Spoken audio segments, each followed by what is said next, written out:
I've often heard the saying, listen to your heart. But sometimes my heart wants to skip work, eat gallons of ice cream, and watch YouTube videos all day. But are my internal inclinations always wrong? How can we ever hope to sort out the mix of attractions and repulsions in our heart? This episode of Physically Spiritual will explore St. Ignatius of Loyola's answer to this question, the discernment of spirits. Welcome to Physically Spiritual. I've been amazed by how much growing physically healthier has changed my spiritual life. I am captivated with discovering the truth about my body and how it relates to my relationship with God. Physically Spiritual is my attempt to harmonize and share what I've discovered. I'm your host, Andrew Reinhart.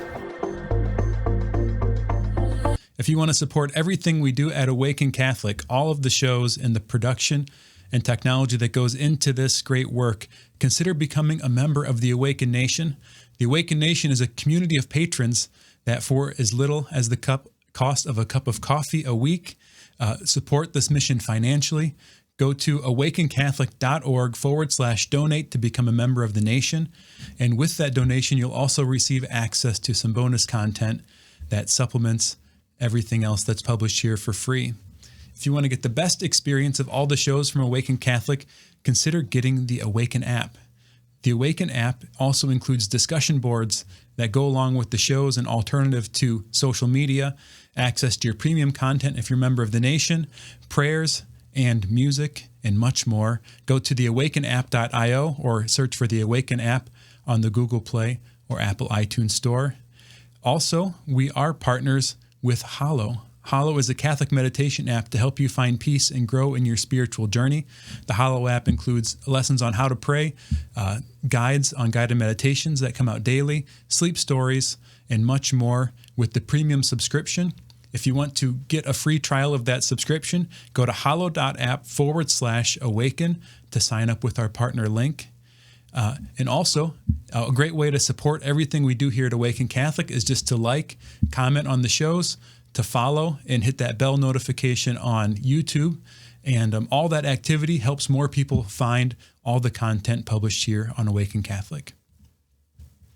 So our topic for today's show, continuing our track on prayer and the mystical life, is on the discernment of spirits.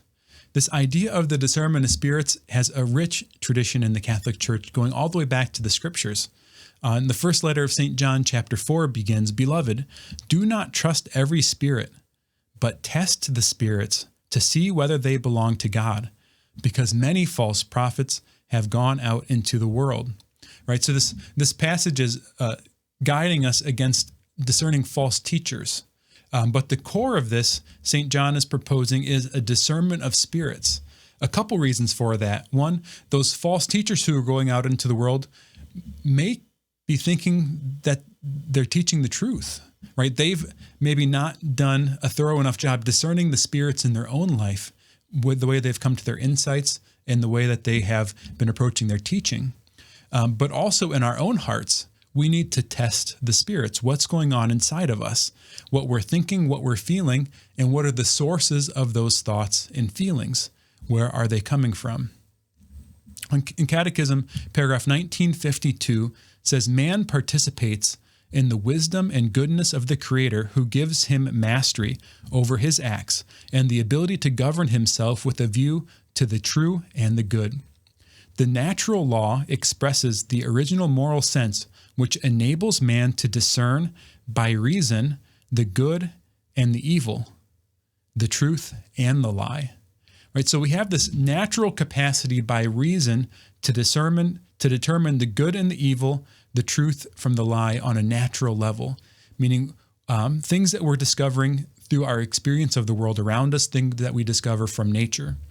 But there's another kind of discernment, a supernatural discernment, meaning things that are coming to us that are beyond the natural order.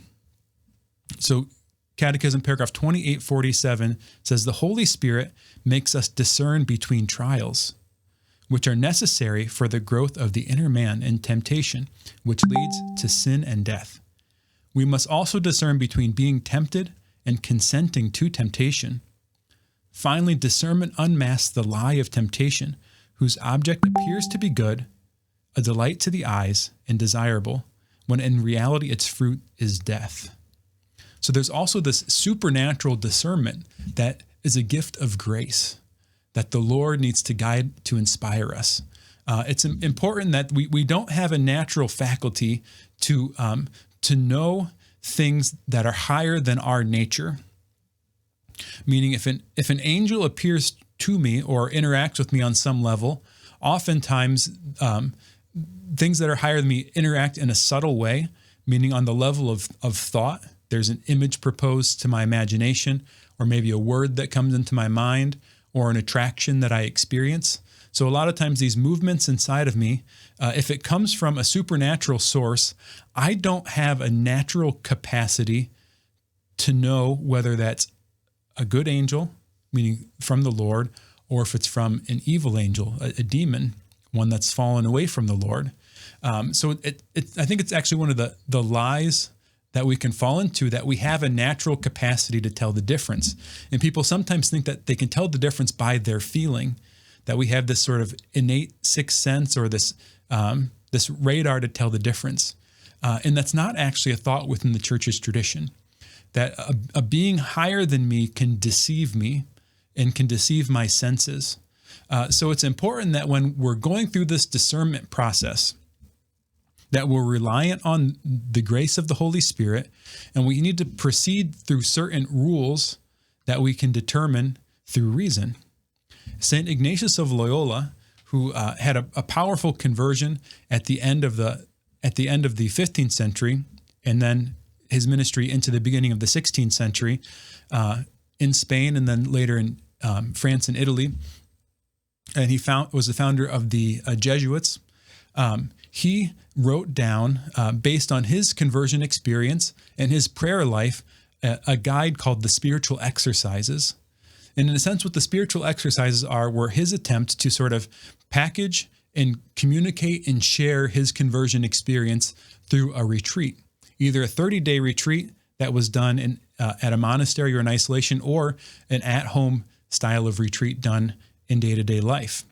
These exercises are guided meditations and different prayers and practices that you carry out over this period of time. And as part of this group of spiritual exercises, there's rules that he proposes in it, and there's 2 sets of rules for the discernment of spirits.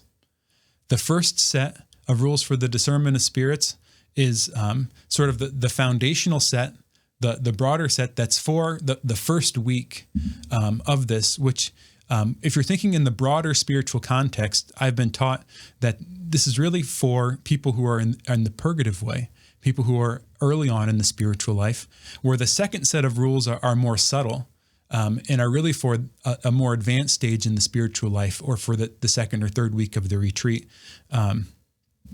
So from that context, this episode, I'm going to focus on that first set of rules for this discernment of spirits, assuming that most of the audience is probably in that context. I want to point you, though, to a lot of other resources on this topic. On season 1 of Physically Spiritual, Father Bill Watson joined us, a great Jesuit who founded a group called the Sacred Story Institute. He has a lot of great books on Ignatian spirituality and the spiritual exercises. So I'll link that. He gives a great explanation of St. Ignatius's life and the spiritual exercises in that context from season 1. I've also learned a lot from the work of Dan Burke, his book, The Discernment of Spirits and Spiritual Warfare. So I'll link that. And also Father Timothy Gallagher, his book, The Discernment of Spirits, an Ignatian Guide for Everyday Living. And recently there was a great series on Dan and Stephanie Burke's radio show with Father Timothy Gallagher about his book, The Discernment of Spirits in Marriage. So I'll link that series. It's a 14-episode series, 1 episode for each rule. Another great way to go deeper on this topic. So let's begin actually looking at St. Ignatius's rules, how we should go about this discernment process that we can figure out these internal movements. So the first rule, the first 2 rules from these are kind of setting the context of the overall general movement of our life. So the first rule states, the first rule, in the persons who go from mortal sin to mortal sin, the enemy is commonly used to propose to them apparent pleasures, making them imagine sensual delights and pleasures in order to hold them more and make them grow in their vices and sins. In these persons, the good spirit uses the opposite method, pricking them and biting their consciences through the process of reason. So what's the good spirit is doing and what the bad spirit's doing are exactly the opposite, right? And so in this context of someone going from mortal sin to mortal sin or grave sin to grave sin, if you want an explanation on what that is, go back a couple episodes to the episode on confession, and I do some explanation of grave sin, what those are, and how to discern that in your life in that episode. So in that context, the evil spirit is proposing pleasures to us. So in the intro, I said that common phrase, listen to your heart, right? If we do that in the context of this movement of our life away from the Lord, it's just going to keep drawing us away from the Lord. In this context, the Lord is pricking us with our reason, meaning showing us reasons why what we're doing is not good, affecting our conscience, this internal sense of what's right and what's wrong. So in this case, the good spirit's actually causing us disturbance, causing us disquiet by reason. So the second rule is the opposite movement. The first rule, if our life is generally moving away from God. The second rule, he says, in second, the persons who are going on intensely cleansing their sins and raising from good to better in the service of God our Lord, it is the method contrary to that of the first rule. For then it is the way of the evil spirit to bite, sadden, and put obstacles, disquieting with false reasons, that one may not go on, and it is proper to the good to give courage and strength, consolations, tears, inspirations, and quiet, easing and putting away all obstacles, that one may go on in doing well. So the second rule, when we're moving closer to God with our life, the opposite's the case, right? The evil spirit's going to be putting in obstacles in our way, trying to take away our hope, to sadden us, to bite our spirit, disquiet us, give false reasons. And on the other hand, the good spirit is going to give consolations, which is a spiritual sense of joy, of goodness, of wholeness, tears, inspirations, quiet, meaning peace, easing and taking away obstacles. So just these general movements in our life. And when I say that, Ignatius talks in a bit of extremes. Like on the one hand, you're going from mortal sin to mortal sin. On the other hand, you're intensely cleansing yourself and raising yourself from sin, right? You might be thinking, well, I feel like I'm kind of somewhere in the middle. I don't know if I'm intensely cleansing my life and going from good to better. But on the other hand, I'm not like committing a bunch of grave sins every day. And so you're probably in a place where you're phasing, right? There's times of your life where you're maybe struggling with sins more, and there's other times in your life where you feel like you're making progress more. So you have to be attuned to the general movement, realizing that in a general sense, you're probably in the second rule, moving to God to some degree or another. But then there are also periods of your life where you fall out of that and you fall into various sins. So being attentive to that will help you to just get this general sense of movement. All right, so the third and fourth rules go on to describe these experiences in the context of the second rule. So the rest of the rules are in the context of when you're moving closer to God, how to sort out what's happening. The third rule is simply an explanation of spiritual consolation. Ignatius describes it this way: I call it consolation when some interior movement in the soul is caused, through which the soul comes to be inflamed with love of its Creator and Lord, when it can in consequence love no created thing on the face of the earth itself, but in the Creator of them all. Right? Ignatius has some pretty flowery language, but in the midst of this, he gives a description of what this means that's a little more down to earth. So when it sheds tears that move it to love of God, whether out of sorrow for one's sins or the passion of Christ our Lord, or because of other things directly connected with his service and praise, consolation, every increase in hope, faith, and charity, so any increase in the theological virtues, all interior joy, which calls us and attracts us to heavenly things for the salvation of one's soul, and giving it peace in the Creator and Lord. Now, one thing to note, Ignatius does make a subtle distinction here between natural consolation and desolation and supernatural consolation and desolation. Meaning we do have these natural consolations in life, like just the flavor of good food or feeling rested after a good night of sleep. The companionship of a friend. All these are natural and good consolations. We're also going to have natural desolations like hunger, sadness, maybe some mourning, difficulty, facing challenges and the difficulty around that. So these natural consolations aren't directly what Ignatius is referring to here. He's referring to movements inside of us that have a cause that's supernatural, that's above the created order, either from an evil spirit or a good spirit. Now, I think every movement in us probably has some kind of complex causality, meaning it isn't so clean that like this positive thing is just from this natural cause and then this negative thing is just from this supernatural cause. A lot of times the natural and supernatural are interlaced in our life and happening simultaneously. So for all practical purposes, I don't think it's necessarily at every time essential to distinguish what's natural and what's supernatural. And a lot of times these rules apply in both cases. Now, I'll mention a few times when I think we need to be attentive to these differences later on. But just to know that Ignatius makes this distinction. Finally, the fourth rule. The fourth rule of spiritual desolation. Ignatius says, I call desolation all the contrary to the third, such as darkness of soul, disturbance in it, movement to things low and earthly, the unquiet of different agitations and temptations, moving to want of confidence, without hope, without love, when one finds oneself all lazy, tepid, sad, and as if separated from his Creator and Lord. Because as consolation is contrary to desolation, in the same way the thoughts which come from consolation are contrary to the thoughts which come from desolation. So desolation, just the opposite of consolation, things that are taking us away from the Lord, to be lazy, especially in our spiritual work, a spiritual sadness, feeling any separation from God.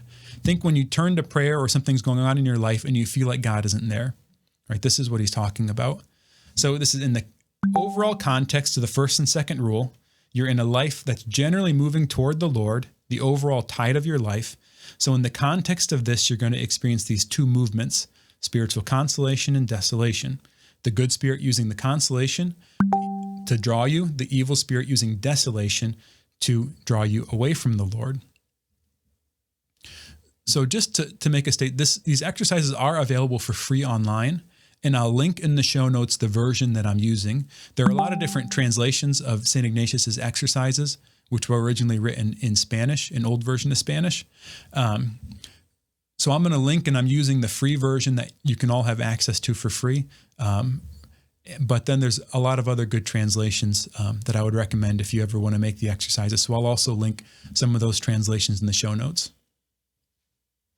So these next four rules, Rule 5 through Rule 8, are specifically for what to do in times of desolation. Instructions, okay, we're in this desolation, we've recognized it. Now what should we do? Now I think for my life, a really important insight that I garnered about these rules was that Ignatius is very interested in the little mundane details of life, right? When I heard discernment at first, the context that I often thought of discernment in was discerning my vocation. Like, should I be a priest? Should I be married? What job should I have? Where should I live? Sort of these big macro decisions in my life. But in the context of Ignatius writing these rules, he's giving these rules in the context of a 30-day silent retreat at a monastery.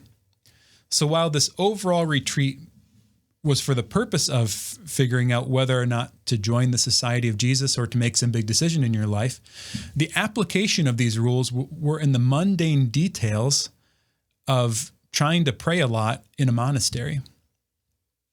So the rules have real power when they are applied in the mundane, in the little details, in the day-to-day decisions, whether or not to keep your commitment to daily prayer, how to decide what to do with that free time that you find, what to do when you feel agitated when you're trying to talk to your spouse, how to spend your lunch break during the workday. Maybe if you're fasting a little bit and not going to eat lunch, it's in these small details of life that these rules have great power. So as I go through them, I want you to think about them in that context. All right, so rule 5, what to do in desolation. The 5th, in time of desolation, never make a change, but be firm and constant in the resolutions and determination in which one was the day preceding such desolation, or in the determination in which he was in the preceding consolation. Because as in consolation it is rather the good spirit who guides and counsels us, so in desolation it is the bad, with whose counsels we cannot take a course to decide rightly. So in consolation, generally it's the good spirit drawing us to the Lord. In desolation, it's the evil spirit trying to draw us away from the Lord. So remember, in the context of the life moving towards the Lord, any of these experiences of disquiet. This is specifically spiritual desolation, though, and that's important because we may experience a physical desolation. For example, I didn't sleep enough last night, so now I'm tired and I feel like I should take a nap. Well, just because I'm in like a state of desolation because I'm tired, a natural desolation, that doesn't mean that I ought not to take the nap. The nap might actually be in my best interest because it's a natural thing that's happening. On the other hand, now this is taken to the spiritual level. Okay, so I didn't sleep well last night. My thought is maybe the nap is more important than my prayer. But I've made a commitment to a certain practice of prayer when I was in consolation last. Well, now we're dealing with a whole different question, right? What this rule is telling me is not to change that resolution, not to change that commitment. So this comes into play especially at those times of difficulty in your day when you're tempted to be lax about your spiritual practice. Maybe a particularly difficult period of prayer and you're tempted to end it early. Maybe you're coming home from work and it's a spiritual thing in your marriage to talk to your spouse and to pay attention in the conversation and to share meaningfully. So your temptation is just to go home and get on your phone and play a game or scroll on social media or something. No, it's keeping to that commitment to connect, to have a meaningful conversation, to ask good questions and to listen. So this is where the 5th rule really plays out in those day-to-day decisions to stay consistent and faithful to your commitments to the Lord and in your vocation. All right, what else should we do in desolation? The 6th rule. Ignatius said the 6th, although in desolation we ought not change our first resolutions, it is very helpful intensely to change ourselves against the same desolation, as by insisting on prayer, meditation, and much examination, and by giving ourselves more scope in such suitable way of doing penance. Right? So you're sitting in that prayer time and you're tempted to stop it early. Well, the 6th rule would tell you actually in the face of that desolation to stay long. So maybe you have a commitment to 20 minutes or 30 minutes of mental prayer every day. Well, your desolation is telling you to stop. Take it to 22 minutes. Take it to 23 minutes. Take it to 25 minutes. Act directly contrary to that desolation. Another example might be you've taken on some kind of fast, right? Maybe you've given up using seasoning on your food for a day and you're offering it up for the sanctification of your spouse, right? And you're going to have a temptation, I'm going to put a little salt on this chicken because it tastes really bad. Well, in the face of that desolation, what you then do is, the next morning, you skip the salt and pepper again at breakfast, right? Act directly contrary to the desolation to increase that spiritual activity against it. What else should we do in desolation? The 7th rule. Let him who is in desolation consider how the Lord has left him in trial to his natural powers in order to resist the different agitations and temptations of the enemy, since he can with divine help, which always remains to him, though he does not clearly perceive it, because the Lord has taken from him his great fervor, great love, and intense grace, leaving him, however, grace enough for eternal salvation. This is important. In desolation, it's only a perceived absence of God. It's not an actual absence of God. So the Lord removes from us the perception of his presence and the perception of strength in order that we can persevere in spite of it. Or it's a purifying experience to go through this. So rule 7 is simply remind yourself, recall the previous consolation, recall the truth that you know in the faith, right? This is where especially meditation comes in. where you can meditate on the fact that God is still present to you, to hold fast your commitments and meditate on the fact that God truly is there.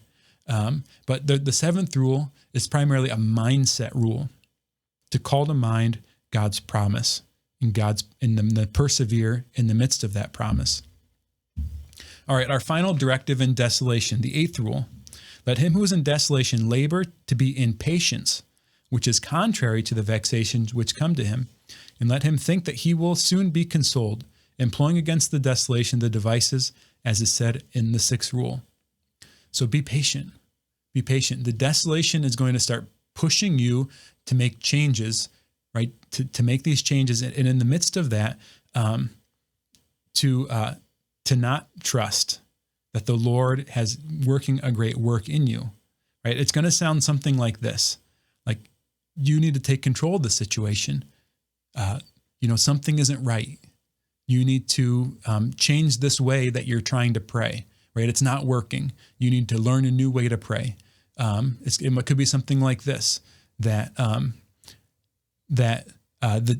it's not working because, well, you're praying at the wrong time.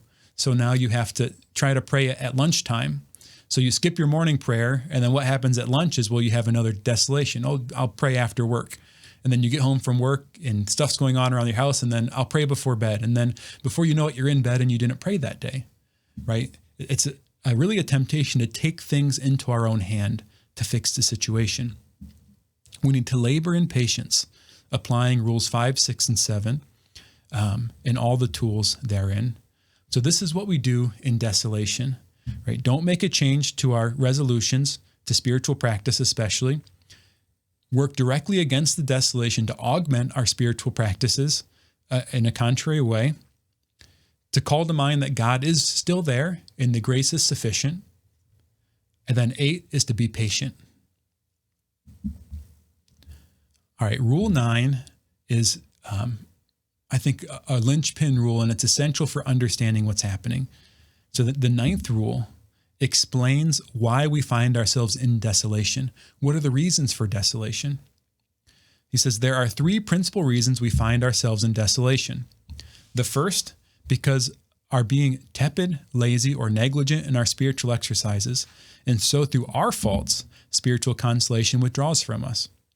The second, to try us and see how much we are and how much we let ourselves out in his service and praise without such great pay of consolations and great grace.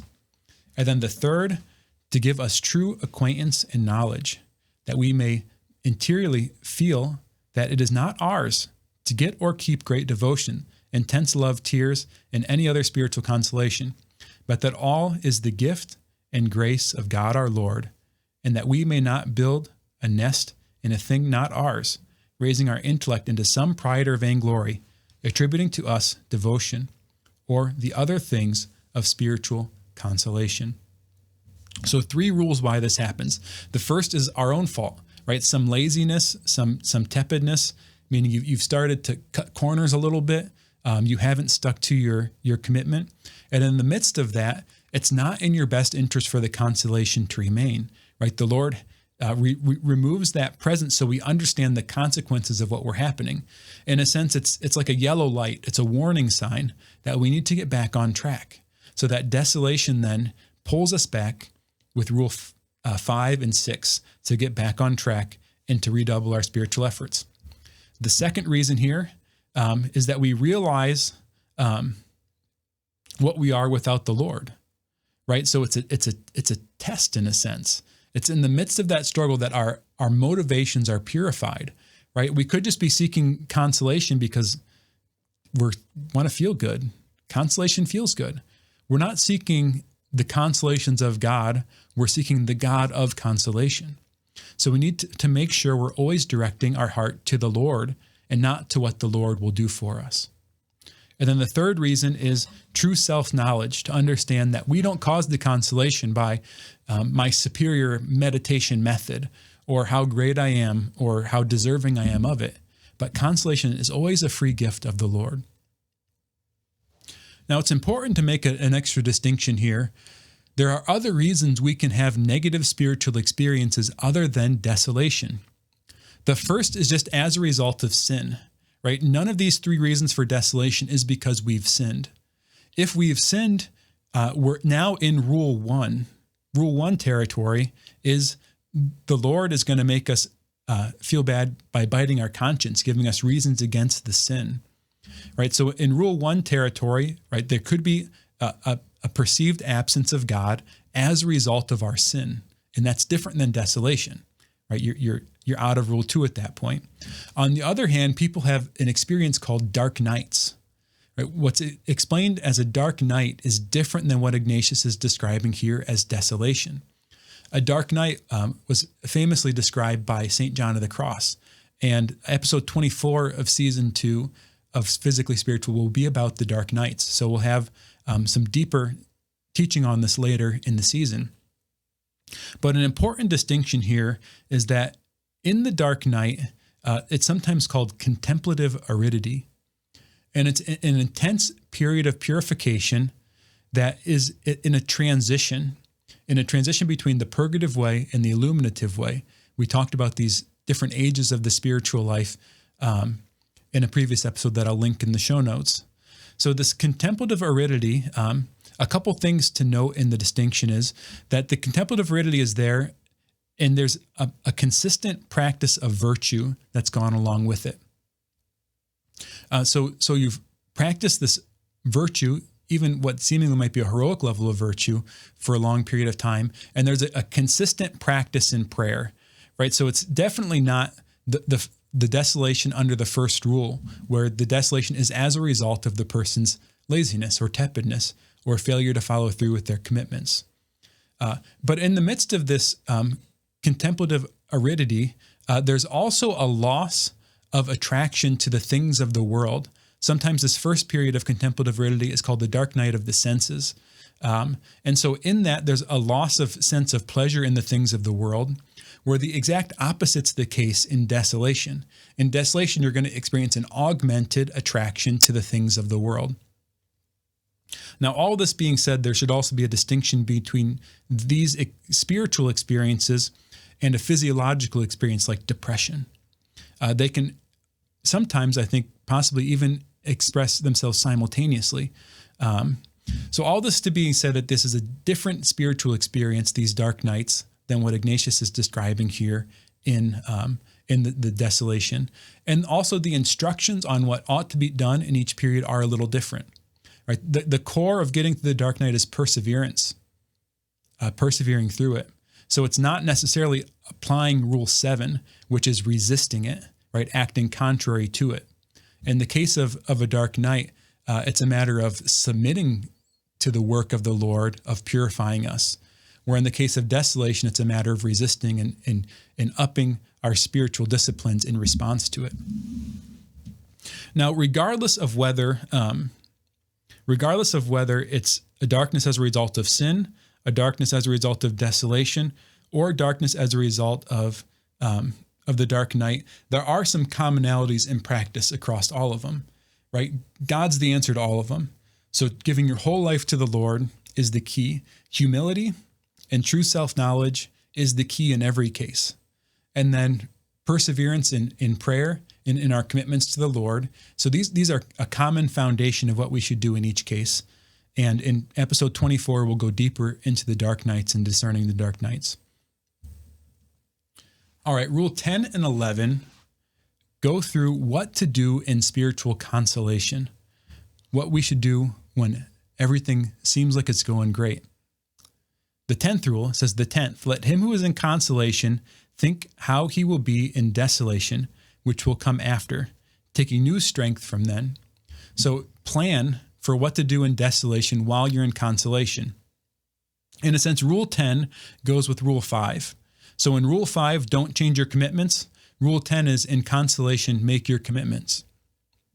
All right, the 11th rule, let him who is consoled see to humbling himself and lowering himself as much as he can, thinking of how little he is able for in the time of desolation without such grace or consolation. On the contrary, let him who is in desolation think that he can do much with the grace sufficient to resist all his enemies, taking strength in his Creator and Lord. So this 11th rule goes really with Rules 8 and 9.